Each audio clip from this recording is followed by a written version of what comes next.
केडीएमसीच्या सहाय्यक आयुक्त आणि उपायुक्तांवर अटकेची टांगती तलवार। लाच प्रकरणी सहाय्यक आयुक्त प्रसाद ठाकूर आणि उपायुक्त अवधूत तावडे यांना कधीही होऊ शकते अटक।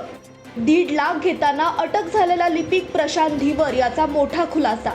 फक्त माझ्यासाठी नाही, या मोठ्या अधिकाऱ्यांसाठी मागितले होते पैसे। प्रशांत धीवर याला कल्याण कोर्टाने सुनावली 3 दिवसांची पोलीस कोठडी।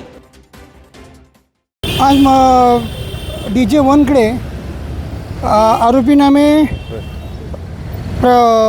प्रशांत धीवर या अँटी करप्शन ऑफिसरनी कोर्टापुढे प्रोड्यूस केलं होतं। त्याच्यावर 1.5 लाख रुपयाची लाच घेताना त्याला ऑन द स्पॉट पकडल्याचे ॲलिगेशन होते। मेहरबान कोर्टापुढे त्याला हजर केल्यानंतर त्या सदर केसमध्ये 2 आरोपी फरार आहेत। त्यांना पकडण्यासाठी तसंच वाईस सॅम्पल घेण्यासाठी मेहरबान कोर्टाने त्याला 2 दिवसाची पोलीस कस्टडी दिलेली आहे। हे 2 आरोपी कोण आहेत? नाव आहे FIRमध्ये 2 आरोपींची नावं तावडे आणि असे 2 नावं दिलेली आहेत। ॲक्च्युली जे काही इन्फॉर्मेशन मिळालं तर हाऊस सर्च केलं, परंतु पोलिसांनी त्यांचा रिपोर्ट काय कोर्टापुढे सादर केलेला नाही आहे। काहीच कुठलाही रिपोर्ट त्यांनी दिलेला नाही।